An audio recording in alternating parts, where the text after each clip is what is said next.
বাংলার মাটি সাম্প্রদায়িক সম্প্রীতির মাটি। বাংলার হাওয়ায়, বাংলার জল হাওয়ায় যেমন আজানের সুর মিশে থাকে, এখানে হরিনাম সংকীর্তনও হয়ে থাকে।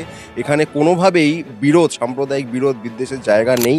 আমাদের যারা মনীষী, সেটা রবীন্দ্রনাথ ঠাকুর হন, রাজা রামমোহন রায় হন, চিত্তরঞ্জন দাস হন বা সুভাষচন্দ্র বসু হন, তাদের থেকে আমরা এটাই শিখেছি, বাঙালি মানে বাঙালি, আমাদের হিন্দু মুসলমানে বিভাজন করা যায় না। এবং যে এটা ভোটার তালিকা পরিমার্জনের উদ্দেশ্যে করা কোনো প্রক্রিয়া নয়, তাদের এক এবং একমাত্র কাজ আরএসএস বিজেপির রাজনৈতিক এজেন্ডাকে পূরণ করা। দেবে, বাঙালিকে হেনস্থা করবে, তাকে কোণঠাসা করবে এবং আগামীতে লোকসভার আসনটা কমিয়ে দেবে। এবং শর্ট টাইমে এসআইআর এর একটা মূল কারণ হচ্ছে এইভাবে তাদের যে মূল উদ্দেশ্য, ভোটার তালিকা সংশোধন তাদের উদ্দেশ্য নয়, কার্যত দলে দলে বাঙালির নাম বাদ দেওয়াটা তাদের উদ্দেশ্য। সেই উদ্দেশ্য সাধন করতে হলে এটাকে শর্ট টাইমেই করতে হতো। তাদের বিএলওদের উপর চাপ পড়লো, তারা আত্মহত্যা করলেন, তারা অসুস্থ হয়ে পড়লেন, এটা নিয়ে বিজেপির নিয়ন্ত্রিত নির্বাচন কমিশনের কোনো মাথা ব্যথা নেই। এটা আপনার বাংলা বললে বাংলাদেশি, এবং এর পরের ধাপ হচ্ছে বাঙালি হলেই সে বাংলাদেশি, এবং তার পরের ধাপ হচ্ছে যে বাঙালি সে ভারতীয়ই নয়। এইভাবে ধাপে ধাপে একটি জাতিকে কোণঠাসা করার যে প্রক্রিয়া এরা চালাচ্ছে, এর বিরুদ্ধে কিন্তু রাজনৈতিকভাবে ঐক্যবদ্ধ হতে হবে। এবং এই রাজনীতি জাতির রাজনীতি, এই রাজনীতি ভাষার রাজনীতি। দেখুন, আমি খুব অবাক নই, আরএসএস বিজেপির রাজনীতির মধ্যে রয়েছে বাঙালি বিদ্বেষ। কারণ বাংলার মাটি প্রগতিশীলতার মাটি, বাংলার মাটি সাম্প্রদায়িক সম্প্রীতির মাটি।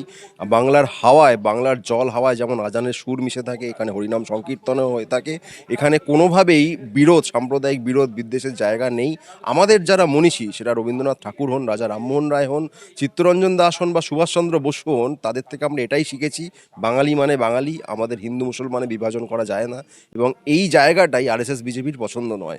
অতএব আমাদের মেরুদণ্ড ভাঙতে হলে সরাসরি আমাদের যারা মনীষী রয়েছেন তাদেরকে আক্রমণ করাটাই তাদের একমাত্র পথ, সেটাই তারা করছেন। এই দুঃখের, সত্যি কথা বলতে এই দুঃখ বা ক্ষোভের জায়গা থেকে কিন্তু আমরা চেষ্টা করছি বাঙালিকে সংগঠিত করার, বাঙালি হিসেবে সংগঠিত করার। এখানে মূল সমস্যার জায়গাটা যেটা আমরা দেখতে পাচ্ছি, বাঙালি যতটা দলীয় রাজনীতির যে শিবির, তাতে যতটা বিভক্ত হয়ে রয়েছে, সেই জায়গাটার জন্য হয়তো কিছু সমস্যা হচ্ছে। কিন্তু আমি আবেদন জানাবো বৃহত্তর বাঙালি জাতির কাছে যে আপনারা নিজেদের জাতির স্বার্থে, নিজেদের জাতিগত ঐক্যের স্বার্থে অন্তত কিছুক্ষণের জন্য, কিছু সময়ের জন্য দলীয় পরিচিতি ভুলে বাঙালি পরিচয়ের ছাতার তলায় ঐক্যবদ্ধ হন। ধর্মীয় পরিচিতি, দলীয় পরিচিতি সব তার জায়গায় থাকবে, কিন্তু বাঙালি পরিচিতি সবার ঊর্ধ্বে। এটা যদি আমরা করতে না পারি, তাহলে জাতিগতভাবে আমরা যে বিপদে রয়েছি, এই বিপদ বাড়বে বই কমবে না। দেখুন, বাঙালির জাতিগত ঐক্যের প্রশ্নটা সামাজিক প্রশ্ন শুধু নয়, এটা আসলেই রাজনৈতিক প্রশ্ন। কারণ জাতিগতভাবে যে রাজনৈতিক শক্তি আমাদের কোণঠাসা করবার কাজ চালিয়ে যাচ্ছে, সেটা আসাম হতে পারে, সেটাই বাংলা হতে পারে, সেটা বাংলার বাইরেও বিভিন্ন রাজ্য হতে পারে, যেখানে বাংলা ভাষা বলার অপরাধে তাদেরকে হেনস্থা করা, মারধর করা, তাদেরকে জেলে ডিটেনশন ক্যাম্পে পড়ে সব কাজ হয়েছে। অর্থাৎ বাংলা বললে বাংলাদেশি, এবং এর পরের ধাপ হচ্ছে বাঙালি হলেই সে বাংলাদেশি, এবং তার পরের ধাপ হচ্ছে যে বাঙালি সে ভারতীয়ই নয়।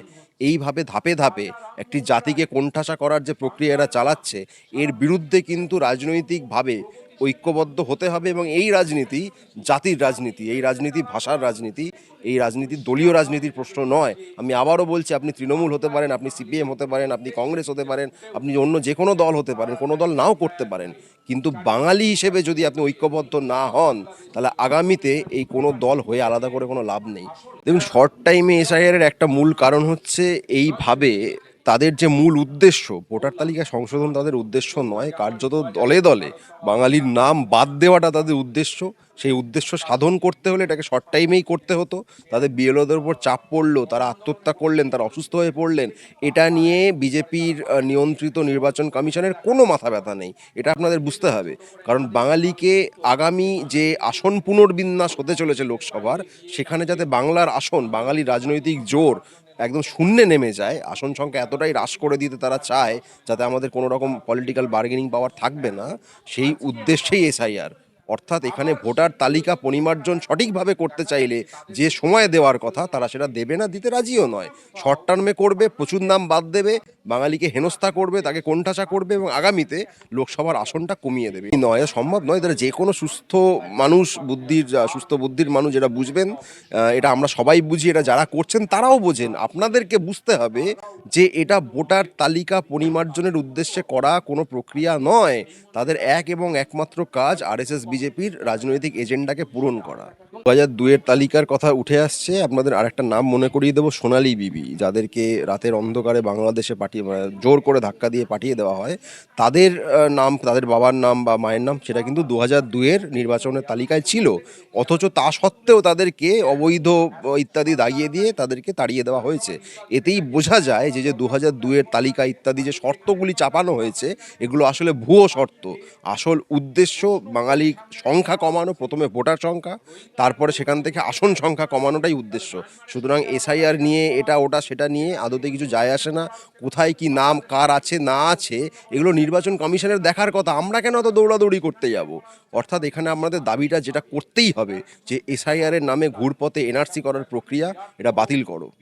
যে ভিডিও, যেসব মিডিয়া, যে ভিডিও ভাইরাল হচ্ছে বলে আমরা দেখছি, এই মিডিয়ায় কয়েক মাস আগে ইসলামাবাদ করাচি দখল করে নিয়েছিল, বালুচিস্তানকে স্বাধীন করে দিয়েছিল, পাকিস্তানের সেনাকর্তা নাকি দেশ ছেড়ে পালিয়ে গেছেন, অনেক কিছু তারা করেছিল। সেই মিডিয়াতে যেটা দেখানো হচ্ছে, আমার অন্তত তার উপর খুব একটা ভরসা বা বিশ্বাস নেই।